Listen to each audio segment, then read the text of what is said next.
I'll be your candle on the water. My love for you will always burn. I know you're lost and drifting. The clouds are lifting. Hi, welcome back to another episode of Showgays Movie Musical Podcast, where we discuss movie musicals. Today we are discussing a movie musical. It's real touch and go here at the Showgays Studios as to whether or not we do those. So I feel like lately I've been needing to reiterate what we're doing. Yeah, in the before you episode. come in. Keep us focused. Yeah, RJ and I are like herding cats where we just see any movie and we want to cover it. We say any movie. Yeah. We vaguely remember someone singing. You're like, oh yeah, that's a musical. Yeah, for sure. Yeah. I swear to God, even though we do a movie musical podcast, I was surprised when this started with a song. I was like, wait, what? Oh, wait. This one? What's up now? Okay, in this economy? Yeah. I can't wait to talk about the economics of this film. Oh yeah. I think that'll be fun. Yeah.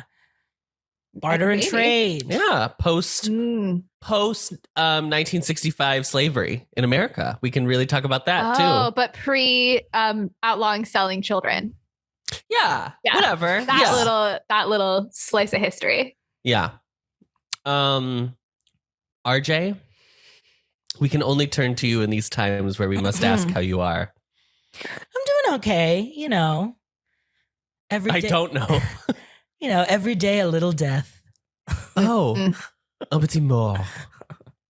Which is really No, just that's French a different for thing. orgasm. Yeah. No, it's good. I am with this weekend and next weekend of my music hall called Baked. We got 3.5 stars from the Tribune. Look at you. So we're doing okay. I got a shout out from the Tribune, which was very funny. They were like, did? even RJ Silva from the ensemble made everyone laugh with blah, blah, blah, blah, blah. And I was like, well, okay, scene stealer. Look at you.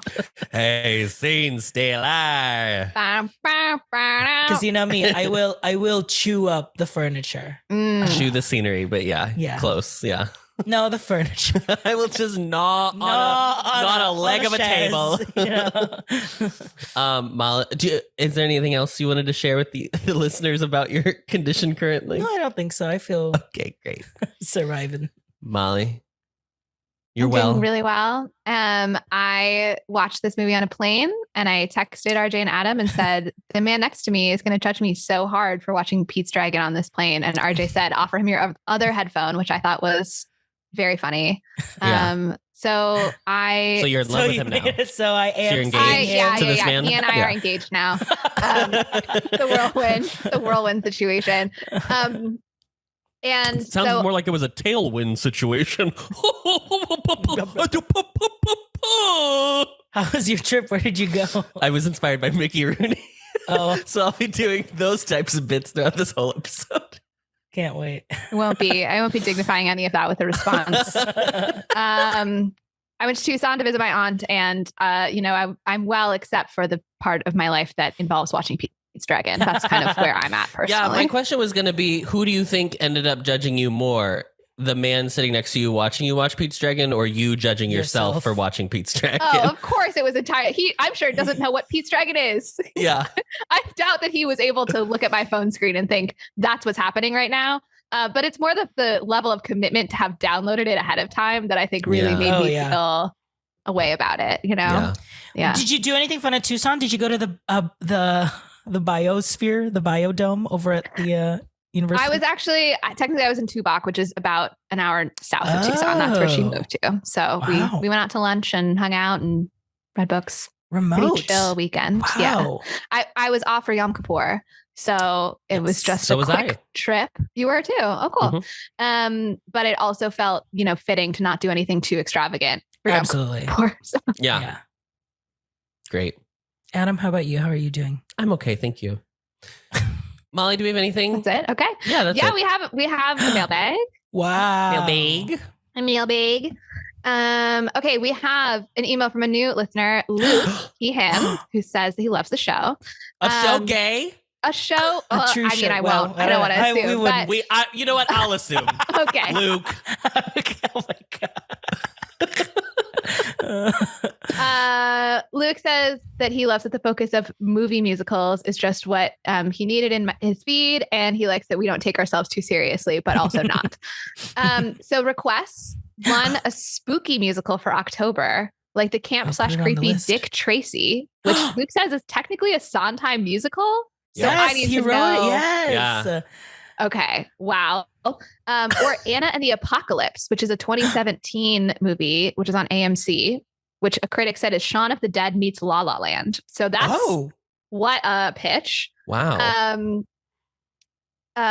Also, he suggests that we revisit Chicago as one of our we do an annual revisit episode. That you should do one. I bet he was like, Adam and RJ did not give it its due diligence, and I wanted to hear a deeper conversation.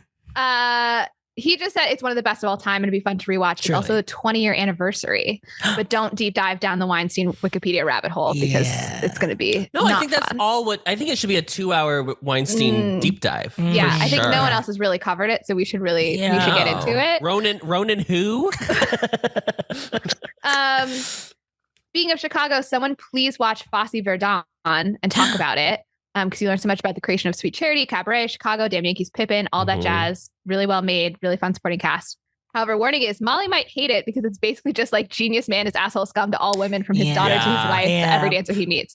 I want to say, I as I've said, I love when you all write in things that you think I specifically will hate, but like RJ and Adam also don't like misogynists. I feel like maybe I'm getting a little too much credit here as like I'm the sole person standing up to that opinion. Molly will hate how the men treat the women in this one. I really thought, Molly, you were going to be like, I just want to say, there's a weird narrative about me not liking these types of movies. I love troubled geniuses. I really love misogynistic men. Any depiction of misogyny, I'm invested in seeing it. I enjoy it.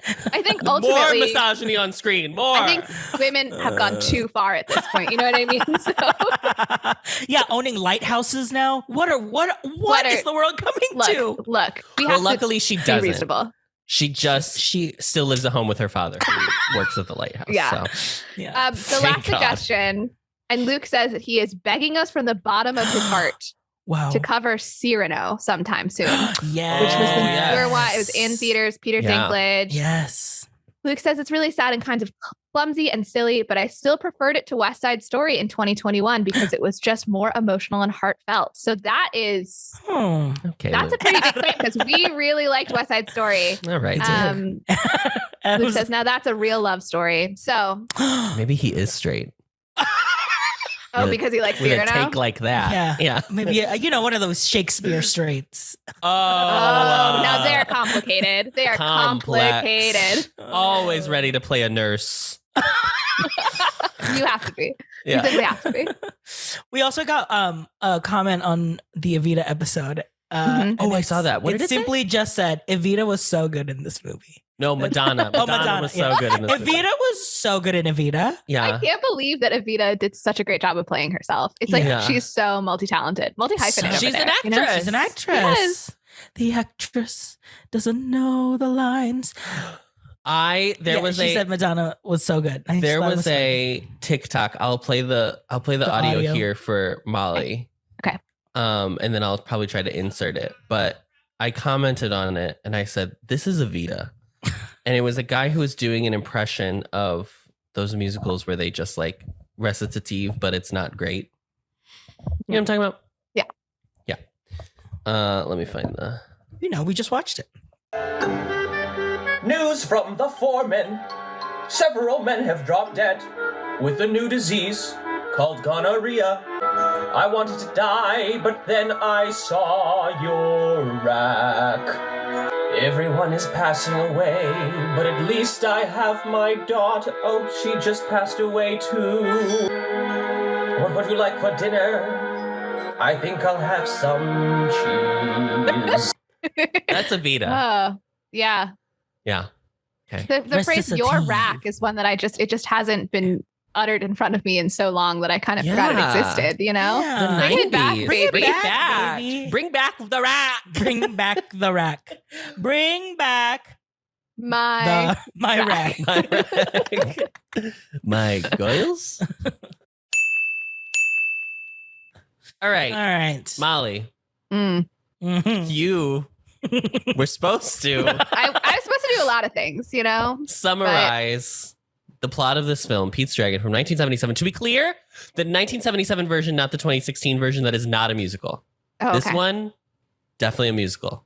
Yes. Molly, this is your chance to prove that you to me. did homework. Into the world. In a minute or less, and your time starts now. Young orphan Pete has been purchased by a family called the Goggins, but runs away with his newfound dragon friend, Elliott. Elliott and Pete escape the Goggins and go to a town called Passamaquoddy. While there, a drunk called Lampy discovers Pete and his dragon, Elliott, tries to tell the town, but they don't believe him. And his daughter, Nora, collects him and brings him back to the lighthouse where they live.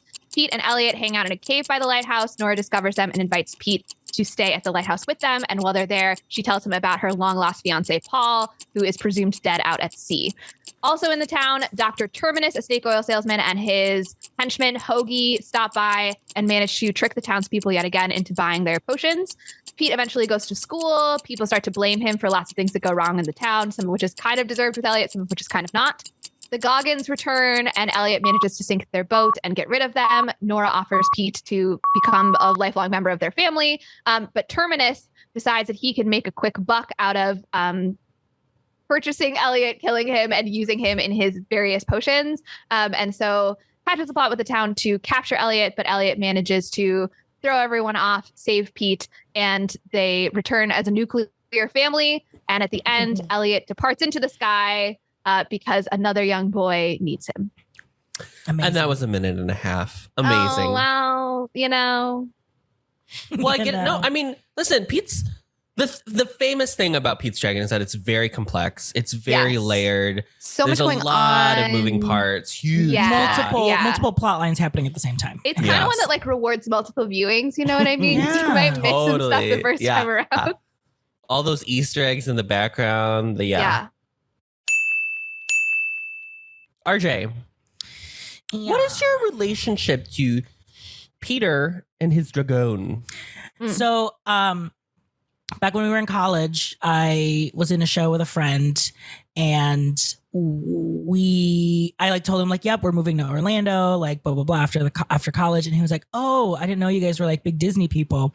My favorite Disney movie is Pete's Dragon," and I was like, "I've never heard of that movie before," and he's like, "Well, you have to come over and watch Pete's Dragon." And I think it was both of us. It was. Yeah, so we both went over. He also lived on Morse, so we were literally like just walk across the red line stop. And Can then, you tell me what the friend is? yes, his name is Daniel. We did The Birds together. And if you ever remember, he was the guy that always did I Believe from the Book of Mormon and Musical Mondays. If you Okay, ever I'm sure I remember met that. him, but yeah. He just moved back. He directed a show at the Raven. Oh, nice. So, and that was the first time I ever saw the movie, and I was like, wow, it's these bops. And the thing that I remember the most was the song Candle on the Water, because I was like, wait, I know this song. And then I remember that I heard this song in an album that was like Disney Channel stars singing famous Disney songs. And Annalise from That's So Raven sang Candle on the Water. And that was like, I was like, what is this Gorgessa song like back in the day? So when I heard it, I was like, this is where it's from. So that happened. Then Disney did a remake or like a reboot of Pete's Dragon with Bryce Dallas Howard. It was more like, what if it was realistic? Which I don't know. You know, I don't know why they went with that direction, because I feel like it was already so realistic, Grounded in reality. already grounded. Sure.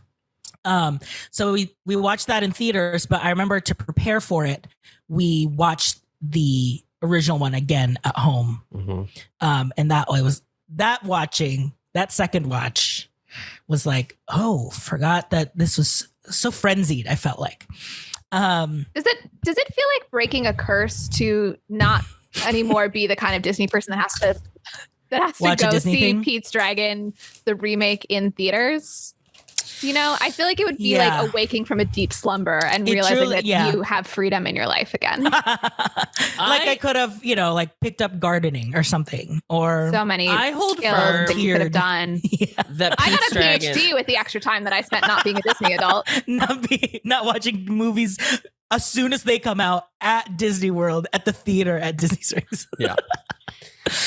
You can probably go listen to. I mean, I think the It's still D-Pod out there, episode that's is right. still out there. I should have done that because what was the movie we did that I listened to? Oh, Mary Poppins Returns. We did a deep podcast episode of Pete's Dragon, and I remember us being very, very much like, I think it's great. Like it truly, like the story feels. I still think I haven't watched it since, so whatever. But I remember. I think there's a lot. I think if you're gonna do a remake, I think you should take a movie that is not perfect. We've discussed, yeah. And I think there's a lot of opportunity in this film to make something better. And I know that's hard to believe for the listeners who just watched Pete's Dragon in excitement for our discussion today. No, but I like the 2016 version. I thought it was dramatic, but I also thought Oaks Fegley, who plays Pete, was really good in it. Yeah, I remember it being a really good movie. I felt like it was like. It felt to me like my biggest takeaway was like, if this actually were to happen, like, because we don't really get like, there are no dragons in America, at least as far as we know. But I was like, what are kind of like the like fabled mythical kind of beings that are set in the Americas? And so like, because I always know of dragons as obviously like more of like an Asian like mythical being. So it was really cool to see like if dragons were to exist in America in like, I don't remember if they were in the Appalachians or if they were either like in Appalachia or they were Northwest. PNW. You can't really tell. So it was like kind of cool to see like what would a dragon from this area look like. And in that film, he was furry. He was a furry dragon. Yes, furry, cool. not a cartoon. Well, I mean, he's CGI, so technically, yeah, he's still a cartoon, but not a two-dimensional But cartoon not like a he is in this one. two-dimensional. Yeah. Yeah, no burping, no drinking alcohol. Unfortunately, I'll go quickly. because that's the same. The first time I ever encountered Candle on the Water was in 4th grade. Oh, wow. We did Disney Spectacular, which is like a very popular elementary school compendium of a bunch of Disney songs cobbled together. And Disney Spectacular, I think, was like the first one they had done. And it was before the Renaissance had started in the 90s. So it was all the classics, like I think it's like Cruella de Vil and like all the ones that they would like probably push to the side now in favor of like Beauty and the Beast or Be Our Guest or stuff like that. But it had Candle on the Water in it. So that's kids, how you know that kids the Renaissance had not happened yet. Yeah. And I remember liking it then. And then I watched it in college with RJ and I thought it was fun. That was your first time watching that too? Yes. Oh. I thought it was fun and not great. And I think I'm right about one of those things. Okay. Oh. Molly? If we're starting with Candle on the Water, I'm sure that I was aware that there was a song called Candle on the Water because I feel like I was aware of it as a punchline, as like a song that is lame and overwrought. But I feel certain that I've never heard this song before. When it actually played in the movie, I was like, isn't that famous? But like I know the title is famous. With Candle in the Wind, the Elton John song? Maybe I'm conflating the two to some extent. Yeah. But I remained certain that I've never heard the song before. Heard it. I also thought that I had seen Pete's Dragon before. And I still have some memory of some movie that I caught on television that I thought involved a young boy in a meadow with a dragon. But it wasn't this. I'm sure of that now. It had nothing to do with this. It's something where there's a dragon and then there's like a having to say goodbye at the end was like that part. I think maybe I watched like literally the last 5 minutes of it somehow when it was on television. I don't know. But my recollection was aesthetically entirely different from this and tone wise entirely different and everything. So I don't think that I ever actually watched this film before. Watch Read or Write It and be like, it's one of the 3 films we watched the most as when you were a child. Like you fully just blocked it out. You ruined 2 VHS tapes of it because we wound them out so much. But she'll be like, this was the movie that you thought that I watched Meet Me in St. Louis. This is what you thought Meet Me in St. Louis was. This is Rita's favorite film. You had no idea. Wow. Yeah. So I had really no relationship to it. Great. I want to say one last thing about it is that I think the best thing that came from this movie is that in the Main Street Electrical Parade at Disneyland, Disney World, it's been on both coasts, is I think the parade debuted in Magic Kingdom in 1977. And so because it was the same year it was coming out, they had an Elliott float and they have a Pete who sits on Elliott's neck and like talks during the parade. It's very cute. But because Elliott's whole thing is he can disappear and reappear, and it's a light parade. He's like all lit up, and then Pete will be like, Elliott, go away, and so he all the lights go out, and he's like disappeared. It's very cute. That's one of my favorite things about the parade. And he's wearing like a his like white suit. White suit. Pete's Dragon. Yeah, I'm really excited to know like what's this adapted from, like the original source. Oh, okay. Pete's Dragon, directed by John Chaffey, screenplay by Malcolm Marmorstein. The story is by Seton I. Miller and S.S. Field. It's produced by Jerome Cortland and Ron Miller. It stars Helen Reddy as Nora. It stars Jim Dale, our beloved Jim Dale from everybody's favorite audiobook of Harry Potter series. He plays Dr. Terminus. Mickey Rooney plays Lampy, Nora's father. Red Buttons plays Hoagie, who is Dr. Terminus's like sidekick. Jeff Conaway, who you might more famously know as Kaniki in Grease, is one of the Gogan sons. Whoa. Willie. Shelley Winters, who has a big role in The Poseidon Adventure, which I will also be talking about shortly. Oh. It plays Lena Gogan. Jane Keane plays Miss Romy, the school marm. Jim Backus plays the mayor. Sean Marshall plays Pete, and Charlie Callis does the voice of Elliott. And when I say voice, he doesn't really speak words. It's more just sounds of Elliott. The sounds of Elliott. Mm-hmm. The cinematography is by Frank Phillips. It is edited by Gordon D. Brenner. The music is by Erwin Kostel. The production that's the score, by the way. Production company is Walt Disney Productions, distributed by Buena Vista Distribution. It was released on November 3rd, 1977. And I believe that was the day that they premiered at Radio City Music Hall before it went wide. Running time is 128 minutes, which I don't know that either because I saw other time, but I'll talk about the length of this film shortly. Okay. Its budget was 10 mil. Box office 36 to 39.6 mil, depending on what figures you go by. Not a flop. Not a flop. Not the great success they were hoping for, though. So here's the background of this movie. In 1957, Walt Disney acquires the rights to Pete's Dragon and the USA (Forever After), a short story that was unpublished. And it was originally supposed to be a 2-part episode of the Disneyland Anthology TV show. That was how they were going to adapt it. So the original story is like a contemporary story about a boy who has a dragon friend, but it's kind of like Harvey. You know the play Harvey, where there's a character who has like a friend who's an anthropomorphic rabbit that follows him around. But the audience you don't know whether that rabbit is real or if it's all in his head. That's like the point of the thing. Yeah. So it's supposed to be like that. It stalls in development. 1968, a revised script is submitted for review, stalls in development again. 1975, who did I say the producer was? Jerome Cortland rediscovers that they had the rights to this, hires Marmorstein to write the script. And at this point, the setting changes from being a contemporary piece to being a period piece. And the dragon is changed to be an actual character who does like appear and is a real thing in the world, not just part of Pete's imagination. That's how this movie came to be. Great. Wow, what a story. I feel like I didn't write that. It's like it's not Harvey in that, I guess, in the world of the movie, there's definitely a dragon. Like we see many characters see the actual dragon, realize the dragon is real, et cetera, et cetera. Mm-hmm. But metaphorically, the dragon's not real, right? I don't. What's your question? In the world of the show, in real life, no, dragons are not real, Molly. No. In the world of the movie, Elliott is real. Yes. Yeah. On a metaphorical level, Elliott is a coping mechanism that Pete comes up with, right? Elliott is Mary Poppins in this movie, yes. Elliott saves the day. Are lots of parallels. But Mary Poppins isn't, well, okay. I guess I could argue the same thing of like, she's real in the world of the movie. Yeah.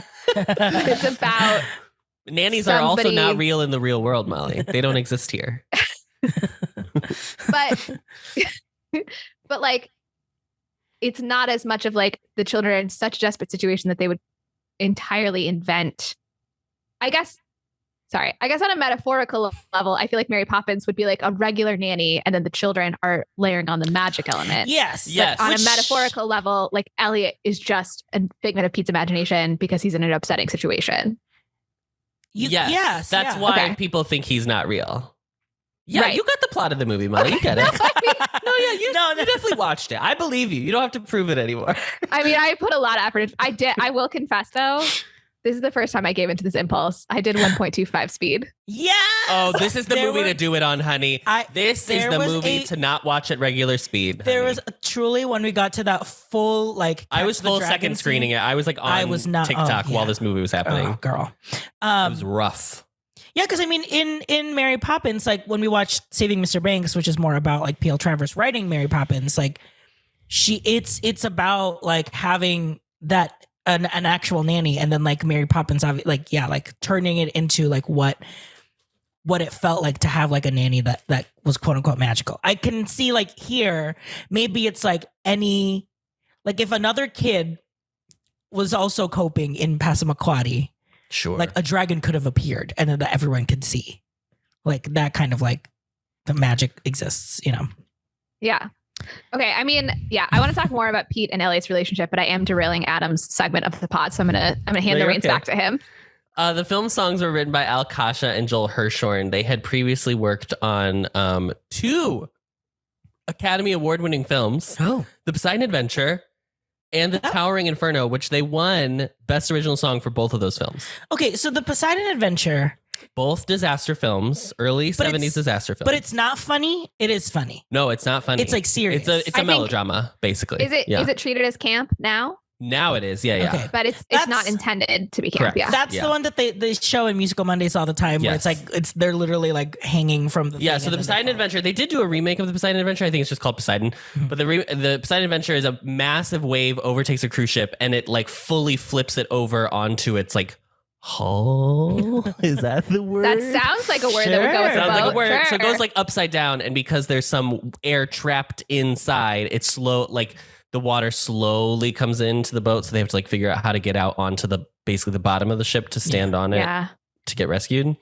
But yeah, it's like a goofy premise. Like a 50, 60 foot width. I don't even know how tall are cruise ships. Well, nowadays they're taller than that. Yeah. They're like 17, 18 stories tall, but wow. Goofy. So anyway, they won 2 Academy Awards for those films. Wow. So for score? No, for song. Original song for both. There's an original song in disaster movies? Wow. Yes, you have to remember this was a different time when every movie had a song. Yes, yeah, you could, yeah. You had to chart a song. So Disney hires them to just write one song for Pete's Dragon. Okay? Just one. So they write... They were like, give us a hit, give us an Oscar. They write Candle on the Water. Yeah, they really... Because the movie's about a lighthouse, but also... You could say a lighthouse is a candle on the water. And also, Candle and Water represent the 2 films that they had previously won Oscars for, Towering Inferno and The Poseidon Adventure. And so they were like, maybe a little bit of good luck for a 3rd Oscar. Maybe. Cute. The execs heard this song. And they were like, this is a sleigh. They were like, you really popped your pussy on this song. I'm sure that's I think that was verbatim what they said. Yeah, I'm pretty sure that's what, who was it? Cardwaller at the time? It was Ron Miller. Ron Miller, yeah. Walt Disney's like son-in-law. Yeah. I was like, wow, you really popped your pussy on this one. This track. And so then they say, we're doing a full musical. At this point, this movie is now just, regular family, wholesome entertainment that Disney was at this point very well known for. Yeah. To being, they are like, this is what I read everywhere.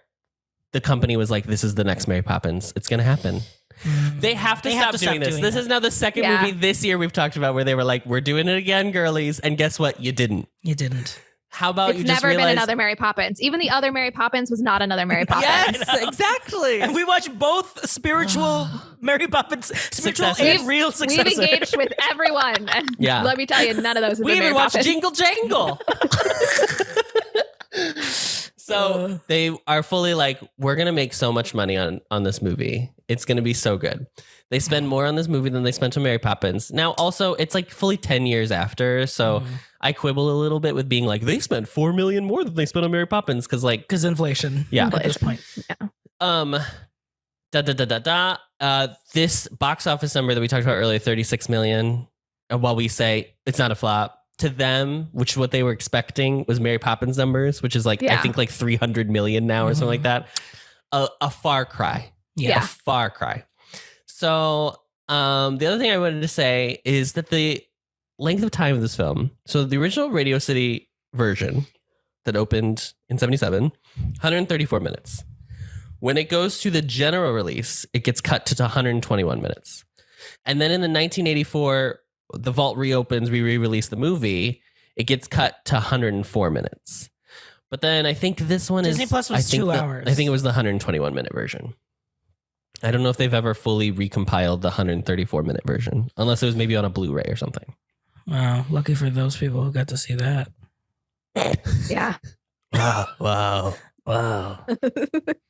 Another fun fact that I found about this movie, and then we can move on, is that the lighthouse in this movie was built for this film. I was trying to figure out. It looked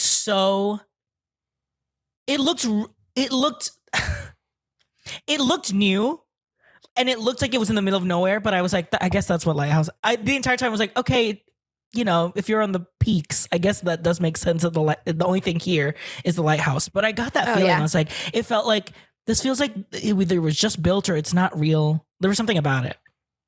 Yeah, so it's built for this film. And they were originally going to try to move it to Disneyland, but it had already been after the film was done. They were going to like just throw it in there, throw it in there for no reason. But it was so like badly beat up at that point that they were like, oh well, we'll just leave it. It's still there. It's in Los Osos, California. You can go do a running trail. Where's up to that? it, I guess. Hold on. Yeah. I might be able to see it. I think it's north of the valley. Ooh. What does that mean? What does that mean? What is the valley? What is the valley? I think it's north of the San Andreas fault line. I have no idea what I'm saying. Los Ojos? Osos. Los Ojos. Los Osos. The Osos. Bears. The Bears. Da Bears. The Bears. It's in a state park. You should go see it for the Showgays. Oh no, this is far from me. Oh.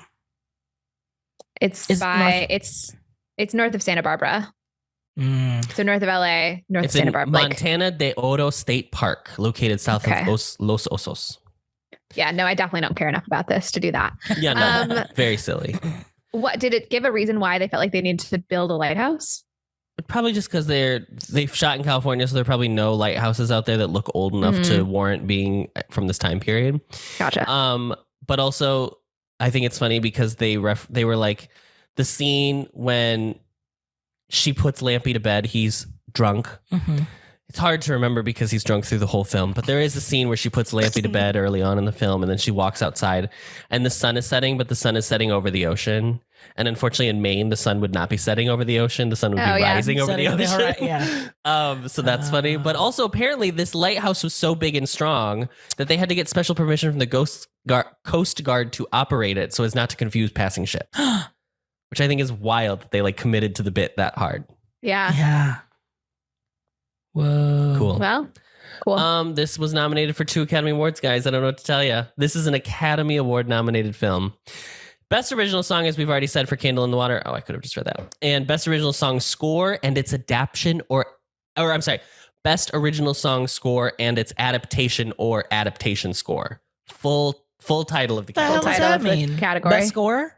Basically, yes, song score. Which means what? What does that even mean? There had to be a category that was like 3 years they had it. And they're like, what are we doing? Yeah. Get rid of this. To now win either. So only nominated. And that's all the background I've got. I've got a little bit on animation, but we'll talk about that later. Okay, let's go to the film.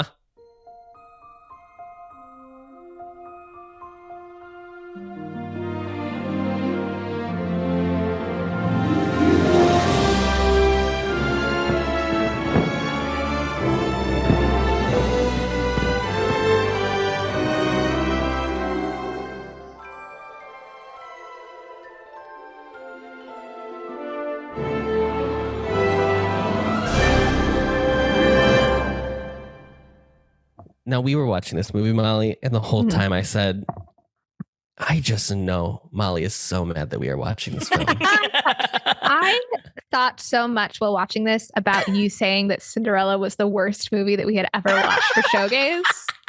I still hold that belief, by the way. And I would watch Cinderella 1,000 times before I watched this again. But you won't understand all the plot lines if you only watched it once. Cinderella was fun. And I understand this movie You don't is think this is trying to be fun. I think this movie thinks it's fun. I saw a Letterboxd review that called this movie camp, and I was like, camp has no meaning anymore. Nobody knows what camp is because, Mama, this is not camp. We should never have let the general populace know about the word camp because they just don't, they're not grasping it. No. It is so... It's just like offensively unfunny and slow. And I don't know why I would care. Like, of course it's sad that this like child has been orphaned, but I feel like they drop us in. Sold into child slavery. Like, they choose to have this like very heart-wrenching concept, but they're like, let's drop you in at the moment where he's already started to recover from that heartbreak so that you never actually see him be upset, essentially. And like, not that I'm like, oh, I'm desperate to see this 8-year-old crying, but like, they chose to like undercut all of the heart of why he might need Elliott by like never showing us a scene where he is vulnerable and like Elliott comes and save him. Although I'm immediately getting, I mean, we didn't come up with a outline for today, so maybe this is fine. Like I said, I really want to talk about the relationship between Elliott and Pete, and the way that I want to do it is actually I want to review the lyrics of the song that they sing in the orchard together. So I'm like at I the Love You song or whatever. Yeah. What's the title of that? Do you have it in the notes? Sorry, the full title of the song, Molly, is Boo Bop Bop Bop Bop parentheses I Love You Too. Okay, I'm not going to put all of that. I'm going to put enough bops that it's going to figure it out for Google. Okay, listeners, hopefully you've never seen Pete's Dragon before, so this is going to be your first introduction. You've never seen it. Hopefully you've never been subjected to this. This is going to be your first time engaging with these lyrics. So everyone just maybe close your eyes. Just listen to the lyrics of the song. I look in your eyes and you whisper sweetly. We don't match in size, but we fit so neatly. It's nice waking up when you're close beside me, humming in my ear. You're joking. I can't believe it. You do? I love you too. Remember the night when you first confided and things went so right we both decided. Now we're together and life is perfect. Don't ever disappear. Don't do this, Molly. No, you're just saying, oh, it's true? I love you too. Molly runs libs of TikTok, by the way. she's accusing Disney of being groomers. I'm not accusing Disney of being groomers, obviously. I'm just saying, everyone, if you were tasked with writing a song for a child to share with a dragon that he, metaphorically speaking at least, conjured up, I feel like, for a child to be in this desperate situation of you've been orphaned and you've been sold to this horrible family, blah, blah, blah. There's a lot of things you might look for in a character, an imaginary friend that you would conjure. Number one would be a protector, right? A friend, maybe like a sibling kind of relationship, right? There's so many things that I could see this child needing. But those lyrics are about falling in love with somebody. I don't understand. I don't understand what, like, unless somebody had that song for another musical and they were so down to the wire that they said, we literally don't have time to even change a word of it before they're like running onto set as they're putting the makeup on the kid that plays Pete, being like, I don't know, just have him sing this. There's so many ways to express types of love and companionship that are not romantic. Why would they choose these words? Okay, I'm going to play a little bit of the song. Okay. For the moms to hear. Because I think you have to hear the song. Okay. Remember the night when you first confided and things went so right that we both decided. Now we're together and life is perfect. Don't ever disappear. Oh, really? Oh, you're just saying that. Is it true? I love you too. Okay. I love you too. The song itself, the melody itself, is doing a lot of heavy lifting of being like, this is a kid. And by that, I mean, if you were to just read this as poetry, you As would, Molly has beautifully done. as Molly did, gorgeously, you would be like, this is a wonderful Keats poem. Wow. Okay, well, let's not say Keats. I don't know the word that well. This is stunning. Stenosha. Yeah. I think, sure, it's wild, right? This is also the same people that wrote Candle on the Water with its overwrought imagery. Like, it's just. That's what I'm saying. It It's feels more of like a song of its time, like kind of this like 70s folksy love song. They didn't have parents in the 70s, so they weren't aware of any other sort of relationship you could have with somebody No. in the 70s. Listen, Like, it was I after just the don't- love revolution, baby. You know, I don't know. No, I mean, yeah, I get what you're saying. And I also think that is not the inherent flaw of this film. So, sure. Well, it started me off in a weird place. I mean, we start with the Goggins song where Yeah, they're you trying don't to you kidnap don't think him. the one that talked about lynching the kid was the weird start of the film? I guess maybe it's the two in combination that really Yes. The 1-2 punch, you know. I think what Yeah. you're saying though about what I think something that really bumped me, or like really when I was like sitting actually thinking about like how does this work as an actual musical or movie or whatever, is I think what you're right is that everything I've said is right. Everything I've ever said is correct. Yeah. Molly's never made a mistake in her life, guys. No. Is that there's no chance for the audience to empathize with him. Yeah. And from the end of the film, in which Elliott leaves Pete because he needs to go help another kid, which is very sweet. That idea of like, it is like beat for beat, basically Mary Poppins, in the way that it's like, and now I have to go on to save the next family. That's fine. It works. It's a trope. I like it. Okay, fine. But you don't see, you see the crazy cartoonish Gogans. Like they're so evil that they fall in mud and they like writhe and slop. And you're like, yeah, but Elliott the dragon doesn't do anything to get Pete out of that situation. Pete hides under a stump. Yeah. And then is like, okay, then they walked Let's away. sleep here for the night. Yeah. And he is not he's not a good actor. Let's say that.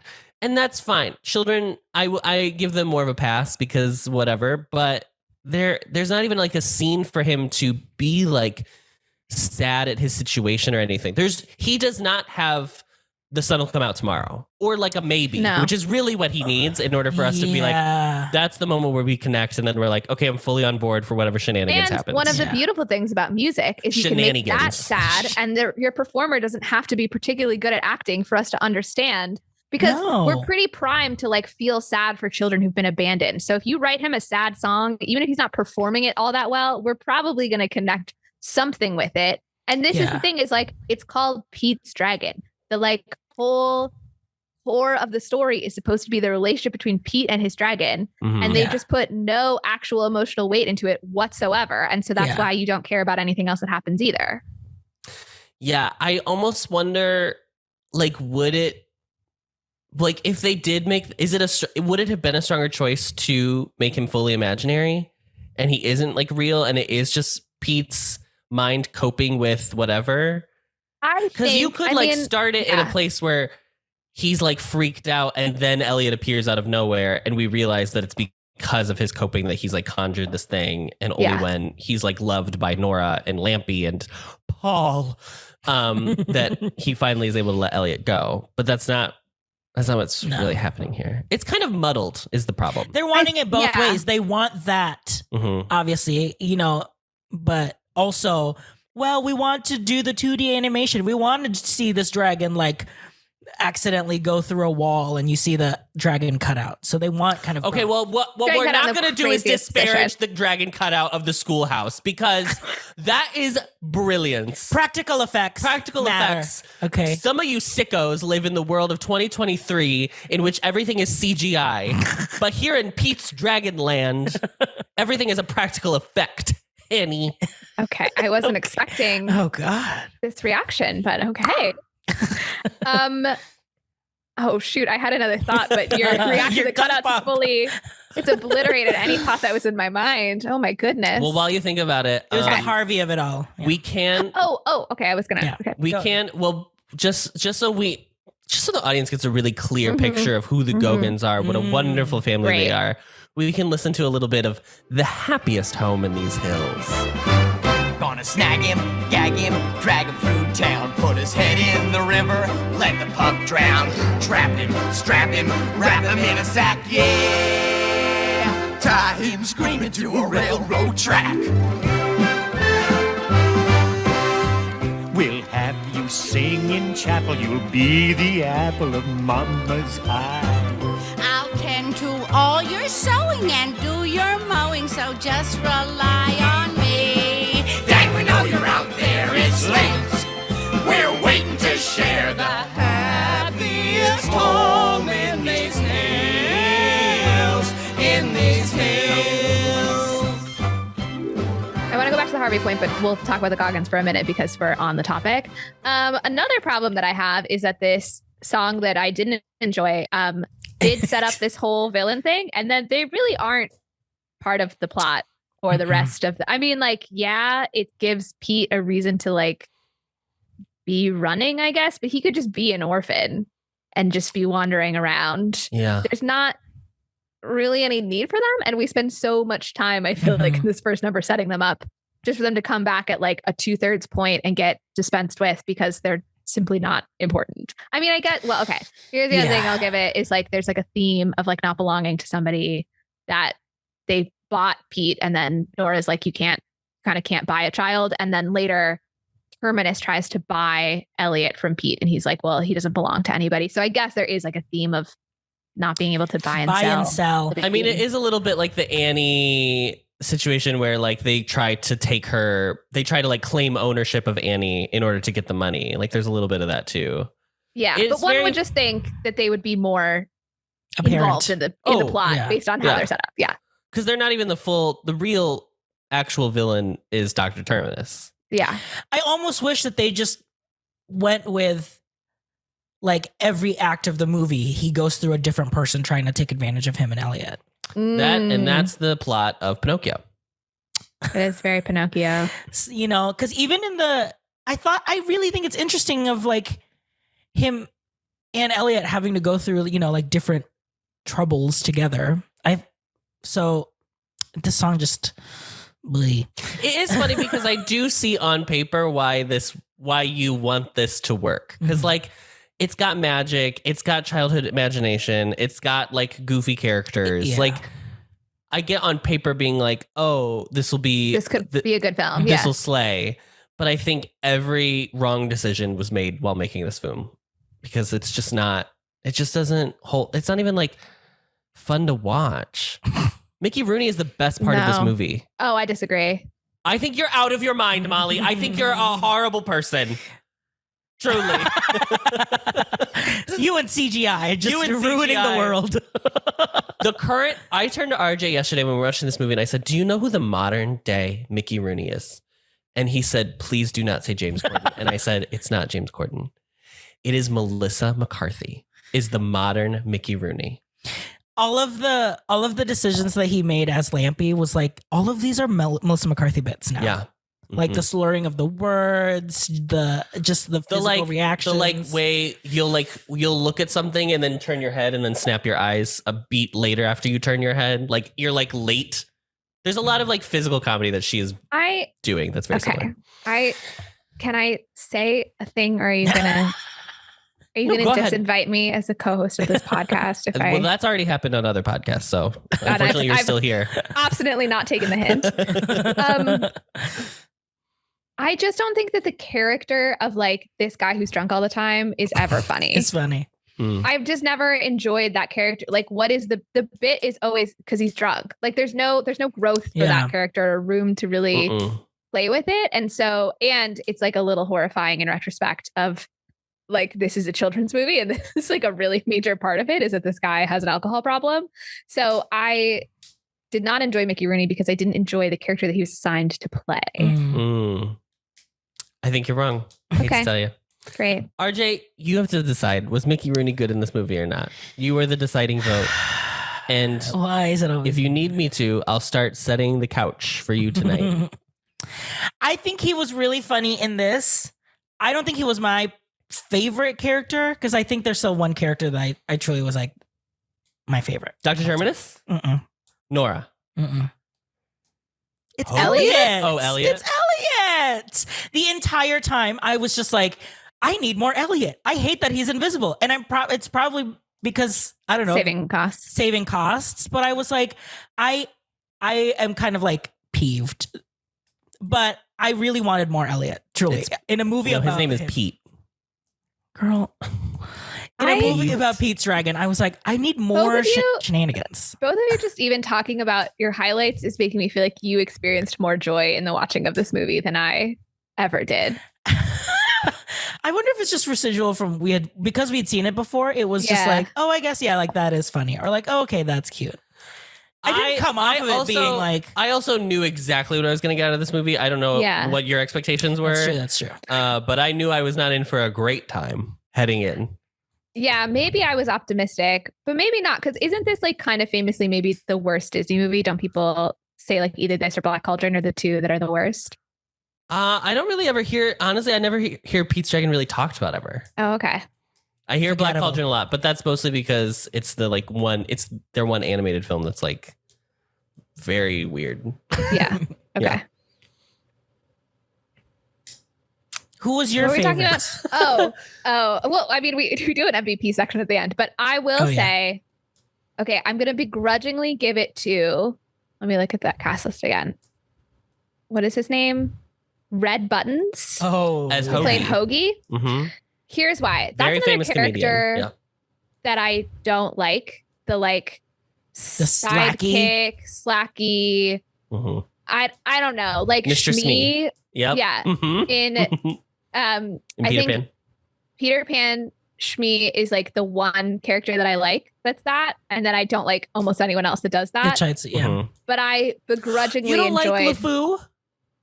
In Beauty and the Beast? Maybe I only like it if it's an animated character. Maybe that's the difference. So I guess I like both of those. But I just always, it's like I can see that part got cast as someone who's like, that's my job is to be the funny guy. And so I put too much pressure on that role of like, are you really going to be funny though? Like, I doubt that you're actually going to live up to the needs of this part. I begrudgingly enjoyed some of his bits. And so I was like, you made me dislike this kind of character the least of many renditions I've seen of it. And therefore I'm going to give it to you. But it's rather damning with faint praise kind of situation. Sure. I will say, if we are still on the topic of Mickey Rooney, can I quickly, because you did bring up Elliott and you brought up his animation situation. Yeah. I want to talk about the animation situation with this film. Okay. Because I was going to bring up the tavern song. But if you want to do animation first. Let me do animation real quick. Okay. Yeah. So Don Bluth, who we've actually discussed on this podcast before, as he did the animation for Xanadu. Yes, the famous fairy sequence. Wasn't there also like when we talked about the original animated version of Cats that it could have been? Wasn't there like maybe that was Amblin animation that maybe could have made it. Well, Molly, look at you go. Okay. So Don Bluth was an animator at Walt Disney Animation Studios. For this film, he had just been the head animator for Rabbit in Many Adventures of Winnie the Pooh, which also came out in 1977. Oh. 1977, Many Adventures of Winnie the Pooh and The Rescuers all come out. Wow. It's a big year for animation. I definitely would prefer those two movies over this one. Okay. Yeah, I would agree. Yeah. I don't think that's a bold hot take. statement. Not a controversial take. No. Yeah. I think Winnie the Pooh's better than Pete's Dragon. So Do you know what? And I merchandise enjoy sales Christmas. agree with you. I enjoy Christmas more than I like Memorial Day. I know So, that's a big I know thing that's to a say, big but you know Sorry, what? soldiers. Oh my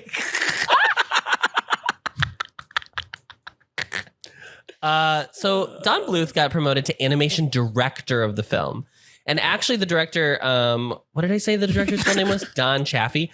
Don Chaffey argued that they should be titled or credited, I should say, as co-directors because like the animation takes a big part of the movie. Yeah, but the studio wouldn't allow it as it is still technically like a live action film. So they would not allow Don Bluth to get that co-director credit. This is strike number 1. Oop. Against who? Disney to Don Bluth? Yes. Are we, whose team are we? We're on Don Bluth's side. We're on Don Bluth's side. Yeah, Okay. we're not on Okay. Disney's side. Okay, honey. I wasn't sure like who. Yeah. Originally, the animation was ordered to create 900 feet of footage on a $1.8 million budget. Now, remember, this is the time of like literal physical cells in space. So they're creating reels. So 900 feet of footage, Damn. $1.8 million budget. And what they have, the method, it was called yellow screening at the time. Now it's more akin to green screening. But basically, you film the background, you fit the live background, you film the live foreground, and then you slide the animation in the middle. So it looks like it's in the world.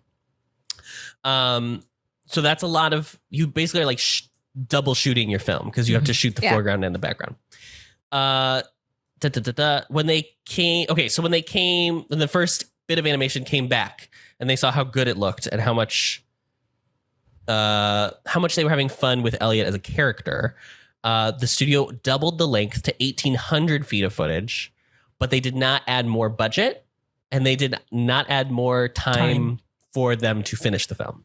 what? The animators would regularly work 100 hours a week to ensure that it was completed on time. That's oh my God.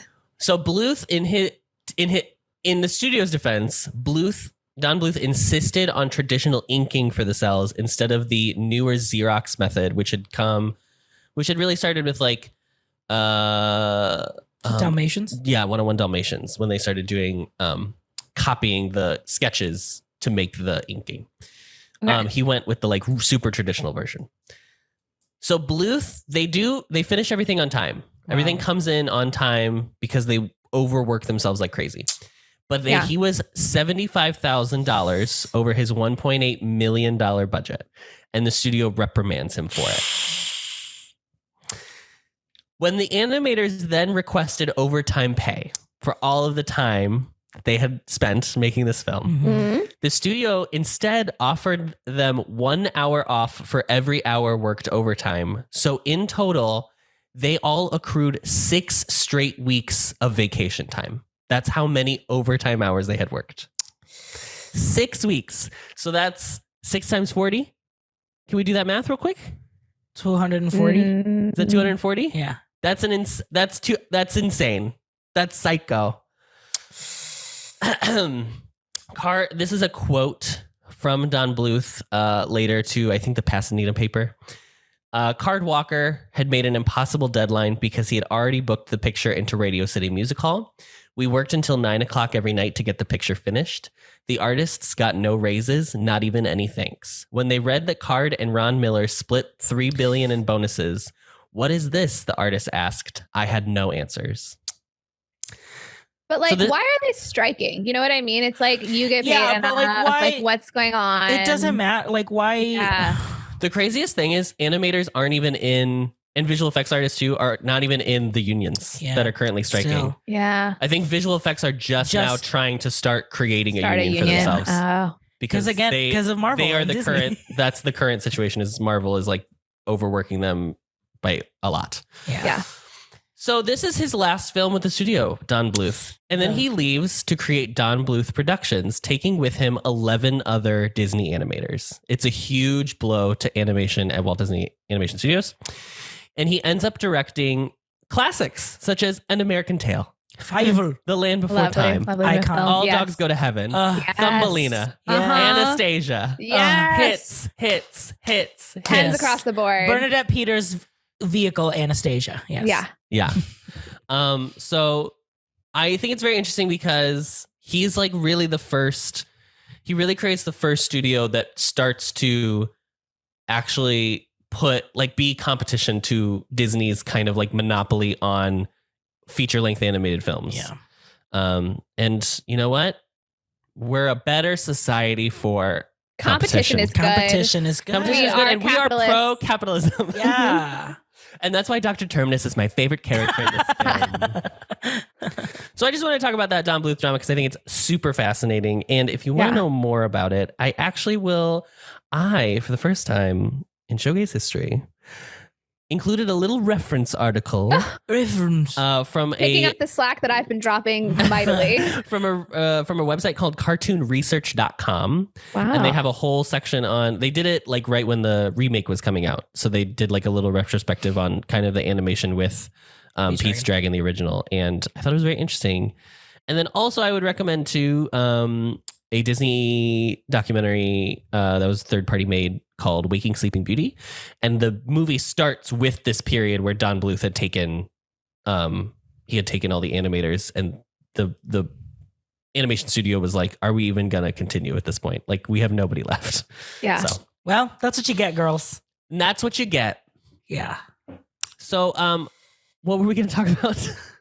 Tavern scene? Tavern. Scene. RJ, your beloved tavern My scene. beloved tavern You love a scenes. tavern I song. do love a tavern song when done in like a fun, rowdy way like this. Mhm. Not in like a Greatest Showman way where there's two. Mhm.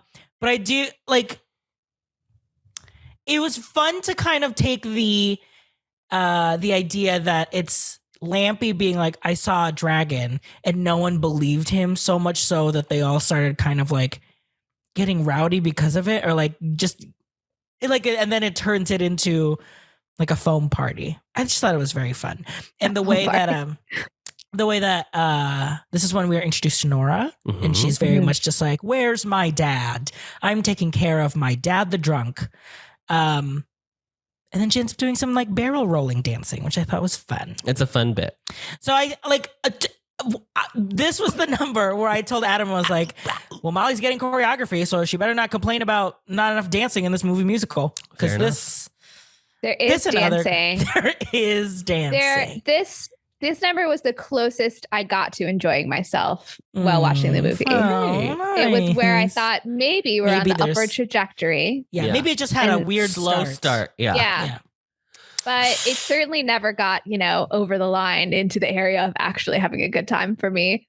But it was because a I think I decent would say the closest thing that they tried to get to was Passamaquoddy, of like a rowdy number. Passamaquoddy feels the most regular movie music, or just musical theater song. It feels like You Got Trouble. I mean, that's basically what it is. They're doing. It is. And in a not I think funny that way. song, is where I most. I can't even do a bit.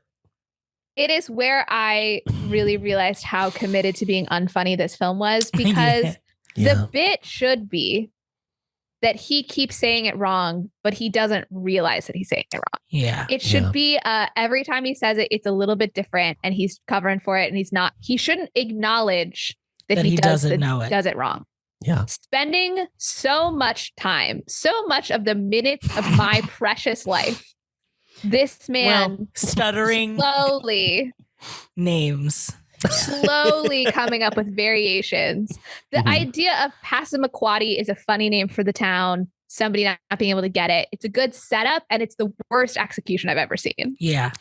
Yeah. The comedy of this movie is so slow. Yeah. It really does feel like People were so high in the 70s that they were like, we have to just like Slow really it slow it down. so We gotta everybody ease into the joke. That's what I actually like about Mickey Rooney's performance, is like usually with drunk people, they're super slow, but his comedy is really quick in it. He maybe observed what was happening and said, I gotta do balance. something. Yeah. In Judy Garland's honor, I gotta do something about this.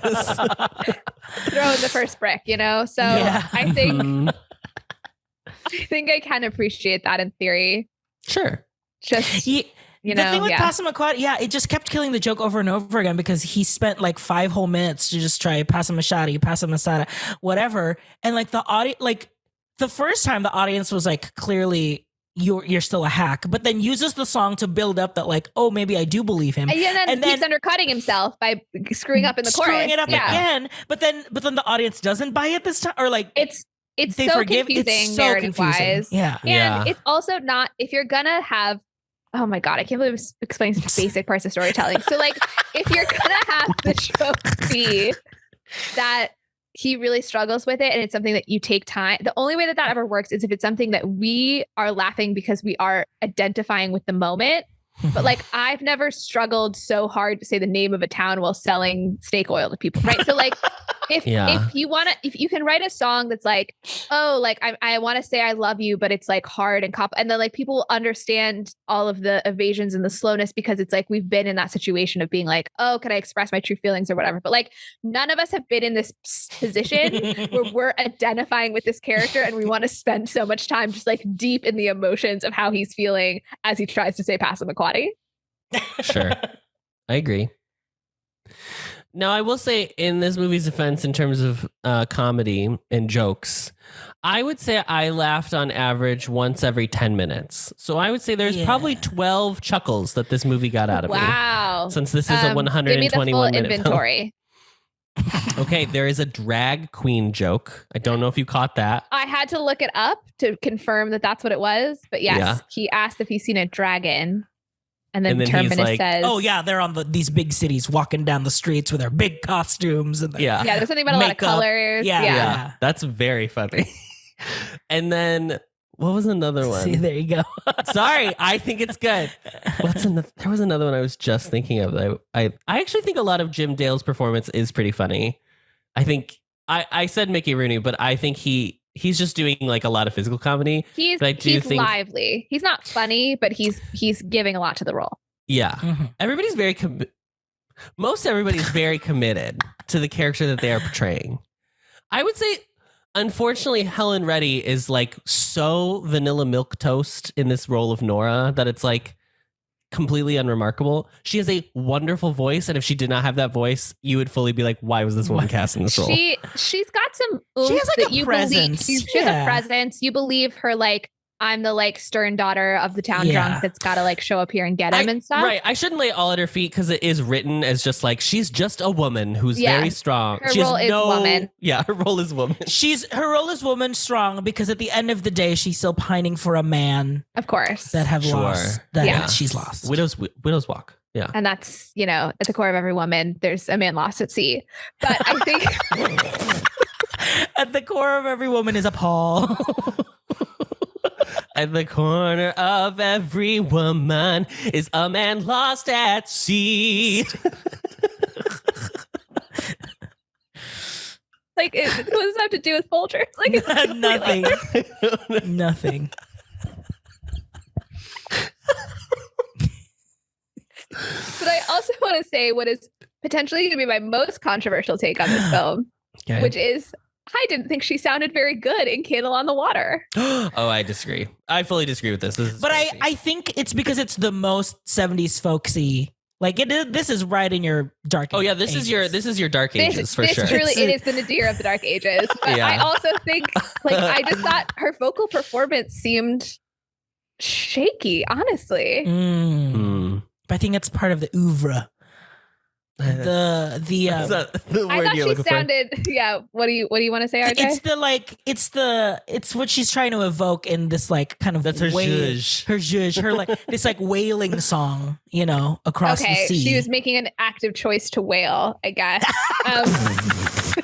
To her wailer. Gone wailing missing. to the wailer. Wailing to the whalers. How could I have missed that layer of the performance? Lost in the whales. Honestly, this is why you have to watch. We only know this because we've seen it 3 times, Molly. We have done those repeat viewings and really extracted the gold from the ore that is this film. I read the first folio and all of the footnotes on it. Yeah. I just thought she sounded better on the other song she sang. Okay, the one where she's like marching with the kids. The Everybody Belongs song. I thought her vocal performance seemed better. My problem with that song was it's a bad song. It's like, why are we doing this song? It's about welcoming everyone, and we're just against that as a principle.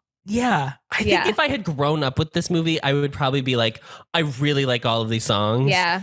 Half of these songs are just like utter trash. Yeah. Like just the least interesting music you've ever heard in your life. There's truly not. I mean, this is the core of our reaction to it. There's nothing worse than a not very good children's movie that you watch as an adult. Oh God. It's just, it has none of the smoothing over of the edges of nostalgia. And so it's truly awful. Yeah. Let's listen to a little bit of Candle on the Water. Should I play the film version or should I play the radio version? Play the radio version. I'll be your candle on the water. My love for you will always burn. I know you're lost and drifting, but the clouds are lifting. Don't give up, you have somewhere to turn. I'll be your candle on the water,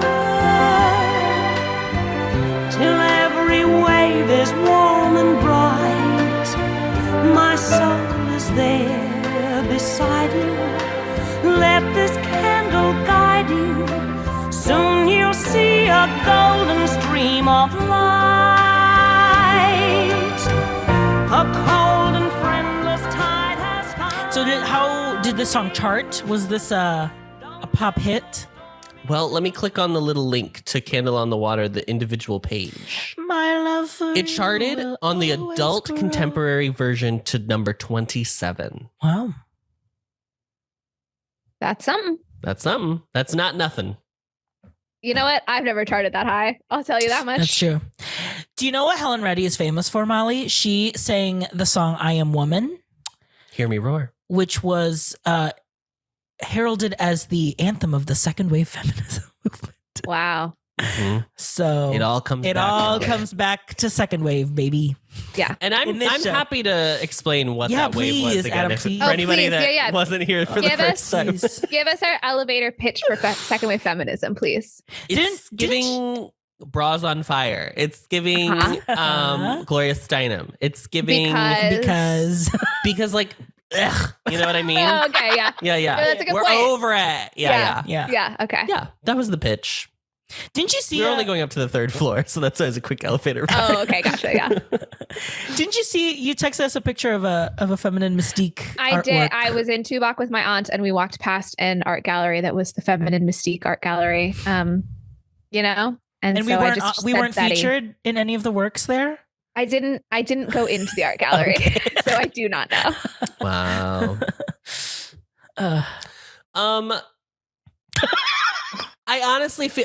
Can I tell you the one thing the one part of the movie that I truly was like, I told Adam, I was like, you could probably fast. I didn't, but I was very close to be like, you can fast forward this. The second act of this film. I would have been happy to fast forward. From the time when he was like, okay, I'm going to catch this dragon. When Terminus was like, I'm going to catch this dragon. And then it just had to be like every single incremental step in order to catch the dragon. The rehearsals, the recruiting of everyone, the Gogans returning and then like talking to them about like, first of all, seeing them, their plan fail and then recruiting them. Yeah. And then recruiting each individual sailor or fisherman because they had to show a scene that was like, ever since he came here, there's no more fish. That doesn't make sense. I just think, and then the actual catching of Elliott, they dragged on this whole bit of him being under this tarp. And I was like, I get it. It's for shaped like a 5 dragon. minutes. I'm like, I get it. He's under there. Yeah. I get it. It was just like wriggling for 5 minutes. I enjoyed it only because it was so bizarre that this character who has been 2-dimensional the whole time is suddenly represented only as a 3-dimensional thing. Oh, funny. That's true. I didn't even think about that, but you're so right. And then when he throws it off, he immediately becomes 2-dimensional again. Yeah. I literally, that's cinema. This entire sequence, I was just like, let's keep going. Yeah. I do feel like, especially since all that was happening, Paul was trying to get back to the I know.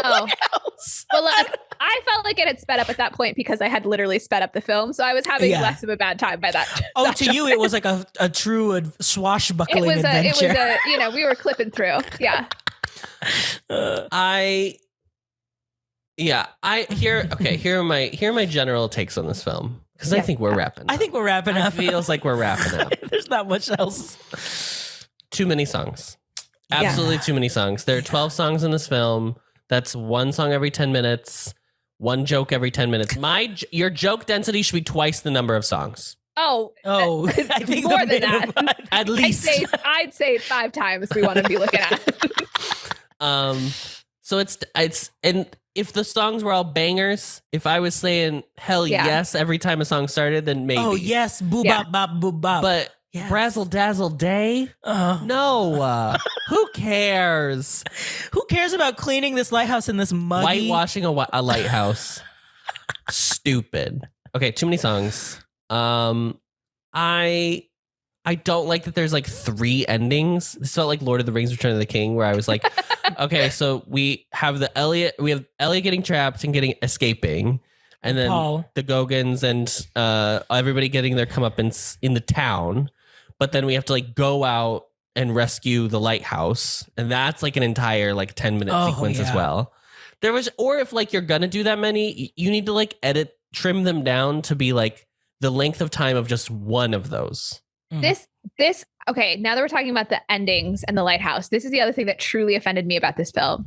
What was the point of the whole sequence of the light has gone out and then Elliott comes and Nora sees it for the first time, whatever. But then Elliott ignites the candle.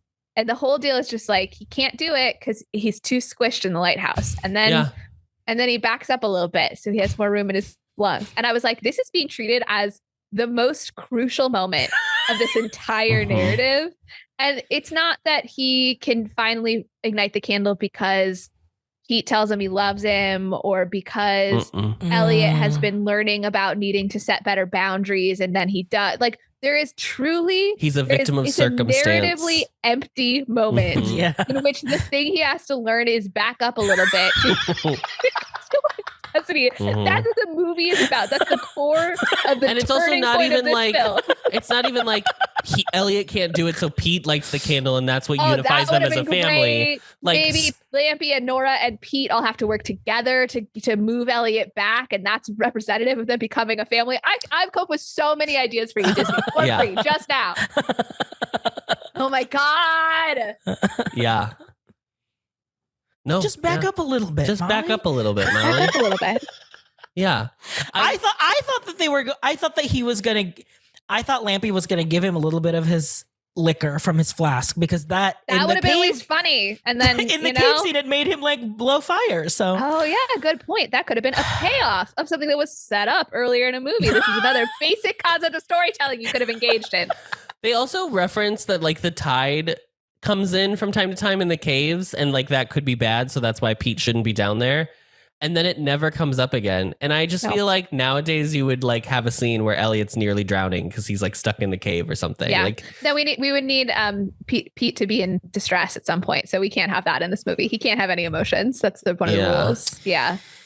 Oof. Yeah. I agree with RJ. I want more Elliott in the film. And I don't even need to see Elliott per se. I do like all the special effects they do. I like all the like when he walks through the concrete and the cutout we've talked about. Oh my god, the cutout is beloved probably dragon cutout. Probably the highlight of the film for me, honestly, is the 2 dragon cutouts in the school. I think it's where he would be making the most crazy pose in order to go through with all of those things outlined. Be like it's to the side, it is a card. They do this exact same bit in Who Framed Roger Rabbit, where Roger Rabbit jumps out the window, and it's the exact cutout of him through the like, because it's supposed to be a noir film, so he jumps through like the blinds of the window or whatever. Great. I love that bit. I also, while we're talking about that ending just for a second, I also hated that it ends with Nora saying, "Oh, I could give you a kiss right now." Elliott very clearly reacts that he's not interested in that. And then I thought that was the end of the joke. And then I was like, why are we still spending time on Elliott's face? Like, why is this continuing? And then I realized she was going to close the window, walk around over and show us her kissing this dragon who's clearly just not interested in getting a kiss from her. And I was like, what did I get out of this moment? Why did you want me to see this? You got another person interact with the cartoon, and that's the beauty of animation. It was just clearly to animate this. Yeah. Yeah. I think that probably went over better in the 70s when it was more novel to like have characters interact with things that weren't real. Okay, Instead of at least every have movie I've ever Elliott- seen in the past 5 years. Have Elliott seem even a little bit interested in being kissed at the very least. Then Sure, it's whatever. about He's consent. a cartoon dragon, and Yeah. I understand we had a different understanding of consent, but it was like really uncomfortable for me to see this character who like This is the funniest did not want to be there at criticism of this all. film. But it's bad.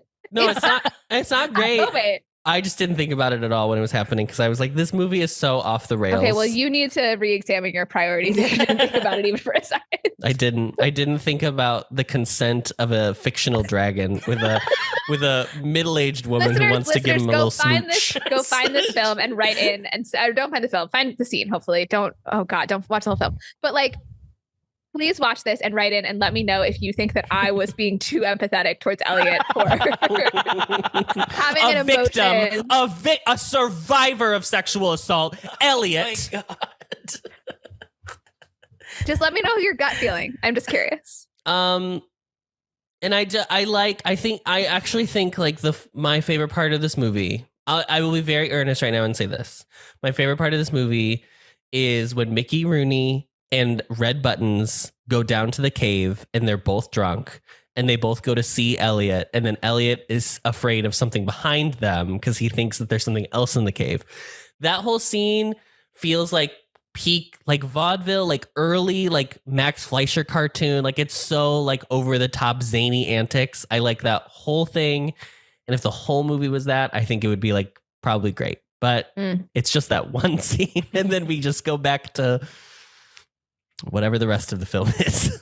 So I resented it too deeply by that point to appreciate it. But I agree that if that had been the tone that was set from the beginning, there's a different version of this movie that I could enjoy. Mm-hmm. Yeah. RJ, final thoughts? Yeah. The song slaps. I don't tell you. Candle in the Water. Oh, Candle in the Water. Is Bill of Sale. She slaps. I don't know what to tell you. Brazzle dazzle. I don't know what to tell you. No, I think my biggest takeaway is Candle on the Water. I do think I like it more as like a song rather than like the context of it being used in the movie. You don't want to talk about Every Little Piece? Oh. Because I think that's your favorite song. It was, but Not in this viewing. Not in this viewing because it was just so... I didn't realize how late it was. It feels like we had already seen him and like how, okay, he's clearly going to be the villain. And then like, you know, like at the beginning of the third act is when he gets his villain song of like what they're going to do with Elliott. It just felt like this feels weird that it's taking this long. Why are we just introducing, like the weird thing of like everyone realizing Elliott throughout the entire movie was like, oh God, just get, he's been there. Tedious. It just got really exhausting. He's a dragon. Huh? Yeah, What? correct. So I'm just letting the listeners know it's about a dragon. And then, but I think Every Little Piece is fun because I do love a little villain patter song. I like when the villain song is like kind of a fun, hokey thing. But Yeah. I'm sticking to my Candle on the Water campaign. Well, I'll play a little bit of Every Little Piece. Money, money, money by the pound. Dragon cartilage keeps you thin. Dragon fat is for burns. A dragon tear will clear up your skin. Watch the profits come rolling in. Watch the profits come rolling in. Every little piece, every little crease, I'll lead me to the dragon. I'll buy him up, tie him up, drag him from the cave, show him that I'm brave. I'll bind him up, grind him up, lop him up, chop him up. Can't you hear that jingle jangle sound? Oh, yeah. It's money, money, money by the pound.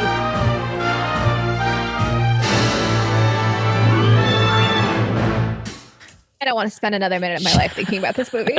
Great. I agree. Let's move on. Okay, well, guess what? We're going to talk about it some more. Critical reception. I couldn't open a single fucking article. So guess who had to copy paste the critical reception portion of the Wikipedia page, and now I'm just going to read it verbatim to you. Me. That's who. You know, this does have you do what you gotta do. This does have a 56% on Rotten Tomatoes, compared to the remake, which is certified fresh, and I think has like an 89% on Rotten Tomatoes. Okay. Janet Maslin of the New York Times praised the film, declaring it, quote, the most energetic and enjoyable Disney movie in a long while. Now, to be clear, this is Disney in 1977. So it had probably been 10 years since the last enjoyable live action Disney film. Wow. Okay. Wow. She noted Sean Marshall doesn't sing well, but Helen Reddy does. So she often accompanies his vocals. Miss Reddy is serviceable but undistinguished as an actress. She has a tendency to behave as if she were a very bright light bulb in a very small lamp. But she so often finds herself in the company of Messrs. Rooney, Dale, or Buttons that her scenes work well. However, she was critical of the film's length and the excessive alcohol consumption. That's right. I know that's right. Bright bulb in a small lamp is such an interesting, I've never heard that phrase before. Also, I don't love the idea of like, she's not very good, but like, here's some men that she's in scenes with. So then they kind of save her. It's like, yeah, it feels bad. Janet is the call. Yeah. The problem is like, I don't think she's wrong in that I think the guys are better in the film, but I also think she has nothing to do in this film other than sing and be nice. Yeah. And not believe and be a mother and be the last person in the town that believes Elliott's real. Yes. Yeah. And be a mother to like 2 people, basically. Everyone. Yes. Yeah. Her father. Kathleen Carroll of the New York Daily News gave the film 3 stars out of 4, criticizing the score and the live action footage, but praising the animation of the dragon and the performances, writing, Sean Marshall as Pete looks and acts natural on camera, which makes him a refreshing change from those sweet little cherubs usually cast in Disney movies. Miss Reddy plays her role with crisp efficiency and fortunately receives strong support for the rest of the cast, particularly Dale, so slick and funny as the conniving medicine man he nearly upstages the cuddly dragon. Where do you stand on like, okay, so Kathleen Carroll was saying Sean Marshall's performance is very like natural, but is that so what you the right vibe for this movie? What people don't, this is what they don't want from a child star. Mm-hmm. You don't want to hear lines that you know their parent had read to them and told them that that's how they should say the line. Yes. You can tell they're reciting it. Yeah. Yes. He doesn't feel like he's reciting it. He does feel like he's just memorized what the line is and then is just repeating it. Yeah. There's no real inflection in any of his lines. So in that regard, I guess it's natural because it does feel like a child actor who's just like off on their own, like doing it. I mean, this is definitely not my favorite child performance of all time. I'll easily say that. Yeah. But I guess I'd rather this than like the over the top kind of Disney Channel performances. You know what I mean?